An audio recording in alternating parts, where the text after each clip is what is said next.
জর্ডানের সাথে ম্যাচের আগেই আর্জেন্টিনার রাউন্ড 32-এর প্রতিপক্ষ চূড়ান্ত। নকআউটের মহাযুদ্ধে মেসিদের সামনে এবার কোন দল? 22 বিশ্বকাপ থেকে আলবিসেলেস্তারা যেন থামতেই জানে না। গ্রুপ জেতে নিজেদের প্রথম 2 ম্যাচে 2টিতে দুর্দান্ত জয়ে 6 পয়েন্ট এবং +5 গোলে ডিফারেন্স নিয়ে অনেক আগেই গ্রুপ চ্যাম্পিয়ন নির্ধারিত হয়েছে আর্জেন্টিনা। আগামীকাল সকাল 8টায় গ্রুপ পর্বের শেষ ম্যাচে জর্ডানের মুখোমুখি হবে স্কালোনির দল।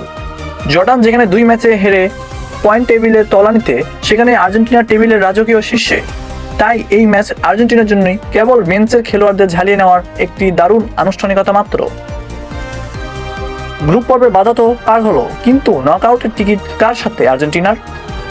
হ্যাঁ, 4 জুলাই শনিবার ভোর 4টায় মায়ামি গার্ডেন্সে ঐতিহাসিক মায়ামি স্টেডিয়ামে রাউন্ড অফ 32 বাঁচা মরার লড়াইয়ে আর্জেন্টিনা মুখোমুখি হচ্ছে আফ্রিকার পরাশক্তি কার্বো ভার্দের সঙ্গে। গ্রুপ এইচ থেকে রানার্স আপ হয়ে শেষ 32-এ পা রাখা এই দলটিকে হালকাভাবে নেওয়ার কোনো সুযোগ নেই। নকআউটের মঞ্চ মানে যে কোনো মুহূর্তে অঘটন, তাই মায়ামি মাঠে একটি হাড্ডাহাড্ডি লড়াই দেখার অপেক্ষায় ফুটবল বিশ্ব। সাম্প্রতিক ফর্মের কথা বলতে গেলে 2 দলই আকাশ পাতাল তফাৎ। আর্জেন্টিনা যেখানে তাদের শেষ 5 ম্যাচের 5টিতে জয় নিয়ে উড়ন্ত ফর্মে রয়েছে, সেখানে কার্বো ভার্দের সাম্প্রতিক পারফরমেন্স বেশ নড়বড়ে। আর আর্জেন্টিনার সবচেয়ে বড় শক্তির জায়গা তাদের অধিনায়ক লিওনেল মেসি।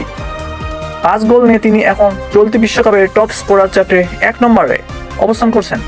আর্লিং হ্যালান্ড কিংবা কিলিয়ান এমবাপ্পের মতো তারকাদের পিছনে ফেলে গোল্ডেন বুটের দৌড়ে সবার আগে আছেন এলএম10। সব মিলে এই ম্যাচ আর্জেন্টিনার দলগত শক্তি ও অভিজ্ঞতায় কার্বো ভার্দের চেয়ে বহু গুণে এগিয়ে। আমার প্রেডিকশন অনুযায়ী আর্জেন্টিনা 80% ব্যবধানে এগিয়ে থাকবে এবং অনায়াসে 3-0 গোলে জয় নিয়ে কোয়ার্টার ফাইনালের টিকিট কাটবে। আপনার কি মনে হয় কার্বো ভার্দে কি পারবে মেসিদের থামাতে, নাকি জাদুকরী মেসির পা থেকে আসবে আবারও গোল? আপনার প্রেডিকশন জলদি কমেন্ট বক্সে জানান। আর বিশ্বকাপের প্রতিটি ম্যাচের এমন নিখুঁত ও নির্ভুল বিশ্লেষণ সবার আগে পেতে MZ নাইট স্পোর্টসকে সাবস্ক্রাইব করুন এবং পাশে থাকুন। ধন্যবাদ।